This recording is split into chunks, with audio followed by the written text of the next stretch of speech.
Hey, welcome back to Driver 88. I've got a big smile on my face because a 2-year journey has come to an end, or maybe it has just started. It's our first proper drive in my GT4RS, and I'm approaching this car with a little, maybe a lot of intrepidation, because my heroes, guys like Steve Sutcliffe and Chris Harris, have said that this is one of the best cars they've ever driven and that the hype is real. We're going to find that out today for our very first drive.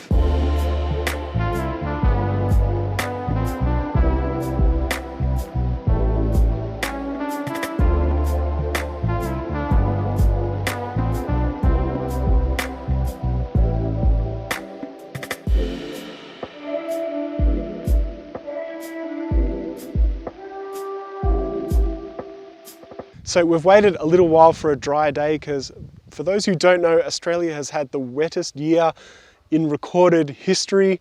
We now have a good day to take this car through some of my favourite places, 2 of my favourite towns known as Healesville and Marysville. One of those places kind of cool to me because it's where my family settled 70 years ago. This is a track car, so there's definitely going to be a track day coming up here at Phillip Island. And we're going to test today. I'm going to try and sort of answer the question for you guys. As a person who's very thankfully owned a GT4 in the past, a PDK version of this, and a GT3RS, that's the 2016 version, how does this compare between the two? What are all the things that are somewhat better or worse? How does it behave? For the first 300 kilometers, I can tell you it is out of this world. It's not just the sound, it's just an incredible machine. So please enjoy, we'll take this thing for a drive, and we'll give you my verdict at the end.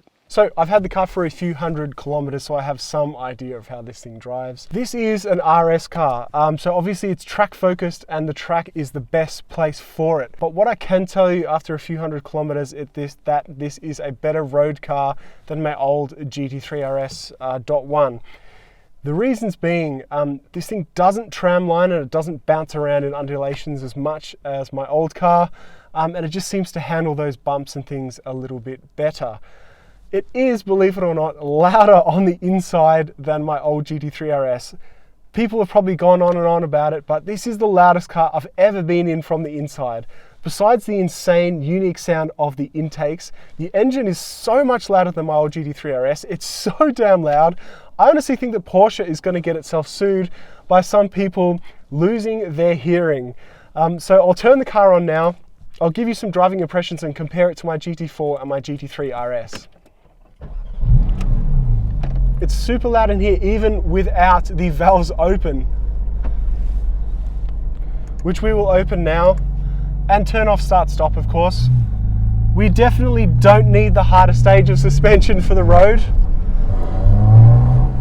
We can take our lift down, which is the only option you need on this car, is front lift. That's the only option you need.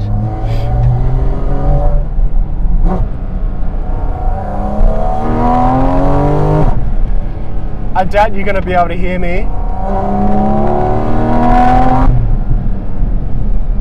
So first things first, the front end grip on a GT3RS, my old car, there's no comparison to the front end of this car.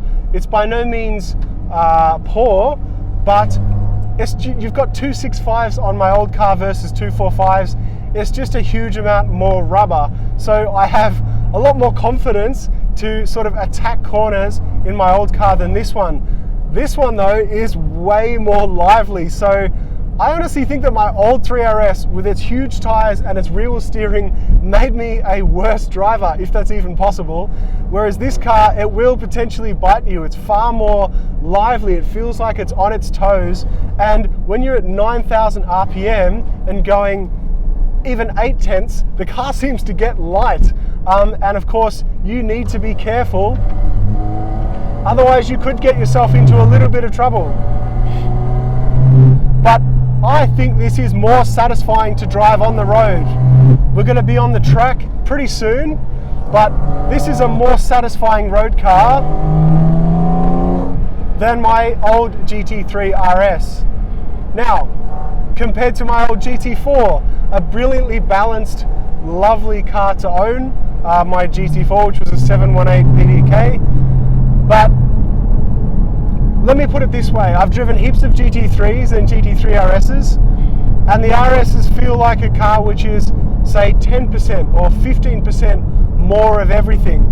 This feels like 25, 30+% more of everything. Power, grip, responsiveness, more aggressive shifts. The shifts in this thing are just, they're out of this world. When you're able to put it in PDK Sport or manual and take it to the red line, it's just, I hope you can hear. The downshifts are aggressive. The upshifts are aggressive. It's got beautifully weighted steering, of course, because it's a GT Porsche. The chassis is so nimble. You've got so much control. Drivers who are far more competent than me have found that they're running into some understeer problems. I haven't found that yet because I haven't pushed it that hard, but we'll wait till we get on track. The good thing about this car is that it's very, very adjustable front and rear. So you can also adjust the rear wing. One of my mates has been on track with his wing in the full attack mode. I've heard that it can get to 108 decibels inside this car, which I've never heard of in a previous car before. I've driven V12s, all that sort of stuff. My old 3RS might be louder on the outside. This is definitely louder on the inside, which is where it counts, because it's all about your experience. Who really cares about other people?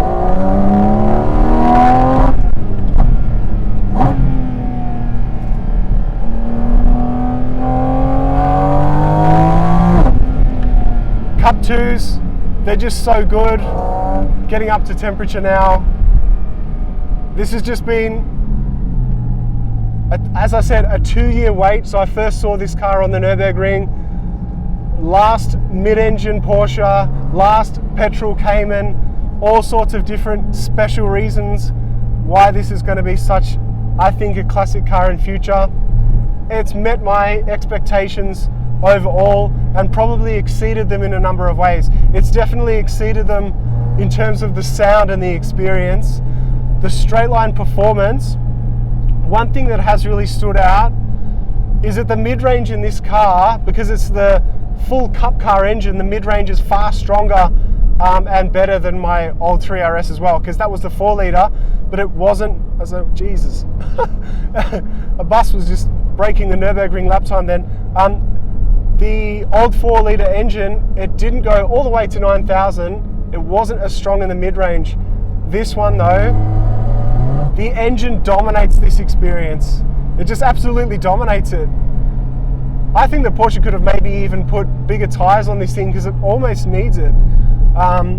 Maybe even at least up front, not rear though, but I think they kind of ran out of room. All right, so I've been holding on to all those things. I can't wait to get this thing on track. It's just so satisfying to drive. It looks fantastic. This is probably my favorite car I've actually owned. It's not the fastest, it's not the most expensive, but just as an overall experience, so satisfying to drive, so satisfying to throw it into corners. I'm rambling and rambling, I'm sorry. It is now covered in bugs and covered in mud and dirt. I'll give you a few final thoughts when we give it a wash.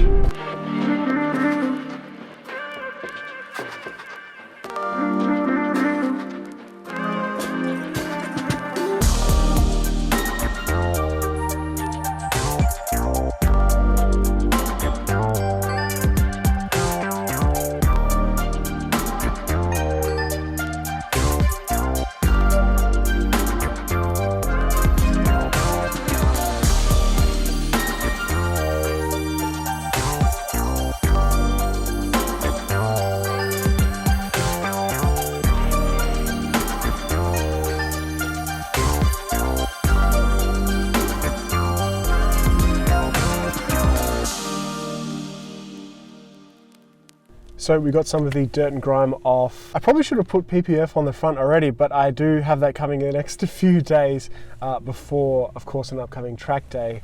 So what is my verdict between the three cars? I definitely think it's my favorite out of the three. It's not just because it's the most recent one that I've bought, it's definitely my favorite. This is such a special car. The EV is just around the corner, and pretty much everything will be EV quite soon. Just a special experience, the sound, the chassis, the looks. It's met my expectations and very much exceeded them. So that is the GT4RS. It was definitely worth waiting 2 years. So yeah, I hope you enjoyed, and we'll see you next time.